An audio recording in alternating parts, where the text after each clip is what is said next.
Hey, welcome to Brunch with Brian. How come I have a wolfie? You know we love to give out our little wolfies. They're so awesome. People love our wolfies, and the kids love them, and the adults love them, and they go on your wrist, slap bracelet. So that's little wolfie. It's actually Plush Animal Lovers Day. Plush Animal Lovers Day. So I hope you have one of our little wolfies. If you do not have one of our little wolfies, let us know and we will send you a wolfie because these are awesome and we want everybody to feel the love with the wolfies and the plush animals. It's also Honor Our First Responders Day today, National Honor Our First Responders Day. So that's great. So guys, our daughter's a nurse. There's a lot of folks who are first responders. I mean, that covers police officers, EMTs, emergency room nurses, doctors. There's a lot of people who are first responders for us, and we want to honor our first responders today. So guys, I want you to think about the people you may know in your life. They probably don't. It's funny how people don't know what the national days are. With Brunch with Brian, I just check on it whenever I'm doing a Brunch with Brian because a lot of times there's something interesting that's a tie-in for something that's important to learn.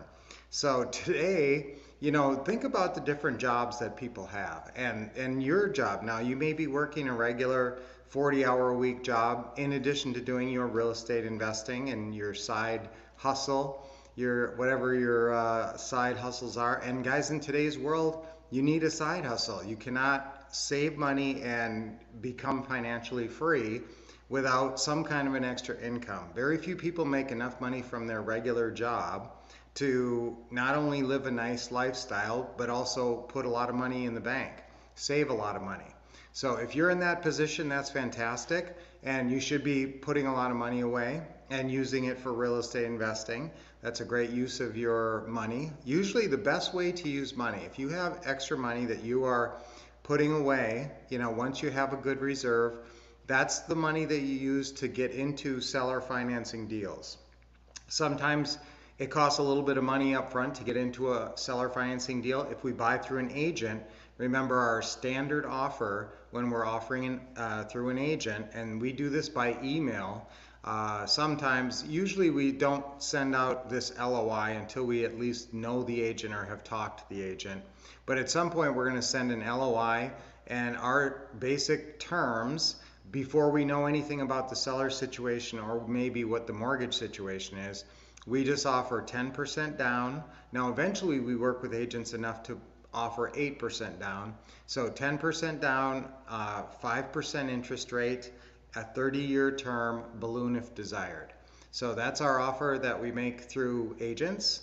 And so that's a standard offer. I want you guys to remember that, when you're taking action out there. And now I was talking about like your regular job.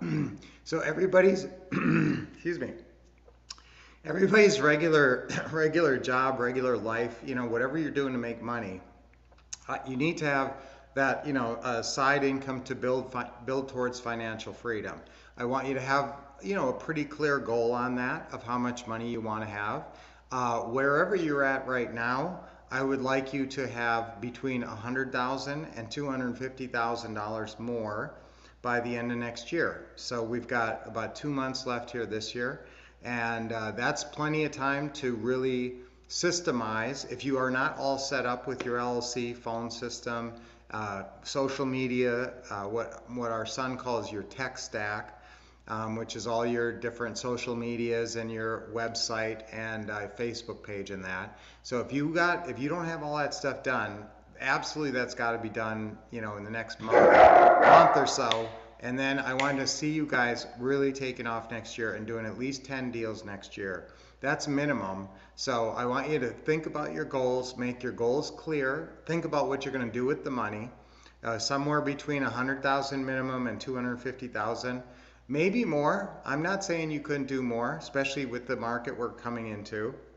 But I want you doing, I like the fact, I don't care what kind of deal you do. I don't want you doing all wholesales because you're just not going to make that much money. So I absolutely want some part of your investing portfolio to be buy and hold, cash flow, what we call pre-funded properties. A lot of different terms for those, but basically creative financing deals where you're, and so what I was saying before is if you have enough money, if you've saved up money and you have money to work with, your best expenditure of that money is down payments on these houses. So like I said, I was telling you through our, walking you through our realtor offer. So if you need 10% down on that, you're buying a $200,000 house, that's 20 grand down. So now, are you obviously going to be getting a non-refundable option deposit right back? Yes. And so hopefully you're at least cash neutral in the beginning of a pretty house deal. Write that down, guys. The goal is to be cash neutral, basically set up a property, and that's a nothing down deal. So, I mean, it's great to be super cash positive in the beginning of a deal, and that's a, you know, it's a great situation to be in. And sometimes when you get a nothing down deal and you're buying directly from a FSBO, a for sale by owner, and you work out a nothing down deal, you say, will you sell a house for what you owe on it, which is getting to be a more and more common question. Then you get a yes. Well, that's a nothing down deal. So you're going to make a nice, you're going to be super cash positive on that because you're going to make at least a $10,000 non-refundable option deposit, if not 20 or 30. But if you go into a deal, if you could buy every deal and just be cash neutral, even if you had to put 10% down and then you turned around and got 10% down from your lease purchase tenant buyer and you just broke even in the beginning, that would be a great system. That'd be a great model because you'd be building a cash flow portfolio. You'd be just throwing another house on the pile. That's how I like to think about it. And growing your monthly passive income, your monthly massive passive income. And so that's what I want you shooting for. Now, I want you to think about your regular job, and I was just going to take 2 seconds on this, in terms of how much psychological toll it takes on you. Now, some people have a job. The worst job I ever had that took a huge psychological toll on me was when I was a mortgage office manager for AmeriQuest Mortgage. And so that was a really hard job. I worked with a lot of collectors. I was doing sort of a different type of business where I was getting referrals from a bunch of collection agencies. And boy, collectors are, well, what do you think a collector is like? You know, pretty tough on the phone. And they wanted these loans done because they were getting their accounts paid off, and they always wanted it by the end of the month. So that was a really stressful situation where towards the last week of the month, I was just so stressed out. And most of the rest of the month too. So I really did not like that job, and I quit that job. I got out of that job, and that was a real life-changing thing. So that job took a huge psychological toll. When I got out of that job, then I had enough emotional energy to focus on the real estate investing, and that's when our real estate investing really took off. So look at how much of a psychological toll that your regular job takes.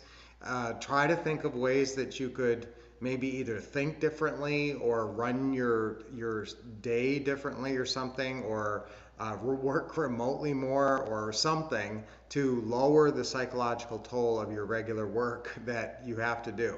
Now, before you're making, you know, sufficient funds in real estate investing and you get up and going and you have it consistent, and the only way you're going to do that is hit consistent KPIs. Know how many phone calls you need to make every month. Know how many, you know, whatever marketing you're doing every month, and build a consistent formula that you know will bring consistent results. So until you get to that point, you pretty much have to work your regular job, and you have to deal with the psychological toll. Now, some of you guys are lucky. You work a job that you love and doesn't really take much of a psychological toll. But look, even if people, like, for instance, a person was a teacher before. Okay, well, they loved their job, they loved being a teacher, and then the pandemic hit and it all went insane. So all of a sudden your job went from, you know, tolerable stress to like off the charts. That happened to a lot of people, and that's still a lingering thing.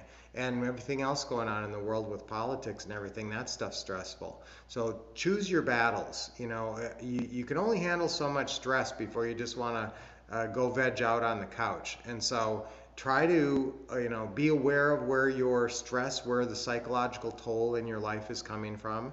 And sometimes it's certain people, and sometimes it's thinking about certain people, and sometimes it's not a bad idea to, I mean, not cut people out of your life, but maybe be aware of maybe limiting the amount of time, because some people take a psychological toll. Now sometimes you're willing to pay the toll. Okay, I'll pay the toll because you love that person and you get a lot of rewards at the same time. There's people in our life, who it's kind of a big toll, but also there's some pretty good rewards to putting in the money, paying that toll. That's an interesting way of thinking about it because I never really thought about it that way. But your job has a psychological toll perhaps on you, and you pretty much have to pay that toll because that's where you make your money and that's where you pay your bills. So, but and that was one of the greatest days of my life when I could say, I'm done paying that psychological toll and I quit. And that was like a huge burden lifted off of me. So if that's one of your goals, and that's why I was talking about first responders. First responders, it's national, if you joined us late, it's National First Responders Recognition Day, honoring our first responders day. So if you know anybody who's a first responder, let them know. Let them know it's a special day and that you honor them. But that is a job that for sure takes a psychological toll. I mean, you can't see human tragedy like that, being a first responder, which you're exposed to that, without that, taking a psychological toll. So do what you can do to lower your stress, your psychological toll of different activities. Sometimes you can eliminate stuff. Sometimes you don't need to get all involved with some of these things with politics and stuff. I mean, just turn the TV off on that. Some people are getting too stressed out about a lot of stuff that really does not impact them directly, or is just too much to take on for them. And I would rather have you focus on something making your family a better family. Start, the world gets better on starting on my front doorstep. So let's all do what we can to make a great life for us and our kids. Lower the noise and the outside stress so we can focus more on things that make us money. And that is your real estate investing, especially over this next year as the market is really becoming more malleable, flexible, and productive and lucrative.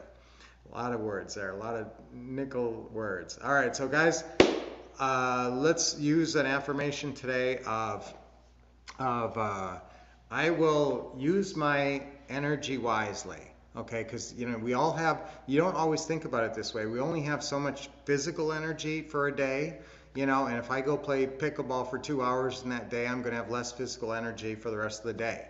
So, you got to sort of, gauge your ability to take on stuff physically. If you got to go on 2 deal meetings that night, that's going to take a little bit of a physical toll, but definitely an emotional toll. So if you're all stressed out from your regular work, let's try to eliminate or lower our psychological toll of our activities so that we can focus our energies on what is productive. So how am I going to pull an affirmation out of all that? I focus on what's productive. Let's do that. Let's not focus on what's not productive. So I focus on what's productive. Ready? That's our affirmation. 1, 2, 3. I focus on what's productive. I focus on what's productive. I focus on what's productive. Yes, always 3 times. Let's do our deep breathing. Nice deep breath in. Always with a big smile. You guys know we're in Formal Dining Room Friday. Nice deep breath in, and then when you let it go, relax. Let your shoulders go. Let's get some good exercise this weekend. Everybody get some good exercise. It's getting cold in some of our areas in the country, but let's get outside and get some good exercise. You got to stay physically strong. You can take a lot more emotional stress, actually, if you're physically strong. And that's a good technique. If you're feeling stressed out in your day and your life's taking a psychological toll, do your deep breathing. Oh, I got one more to go. Ready? Nice deep breath in.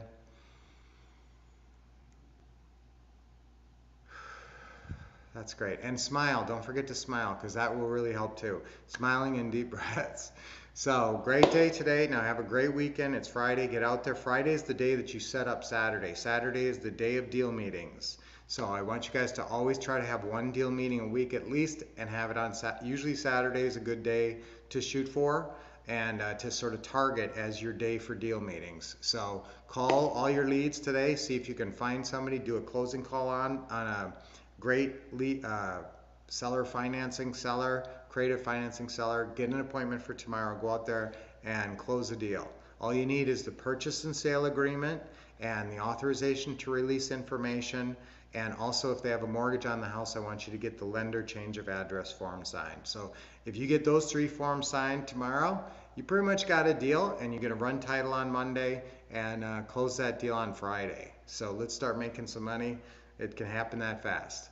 All right, until I see you on Monday, I want you to have a great weekend. Keep expecting success, getting awesome training, and take a lot of action this weekend for sure.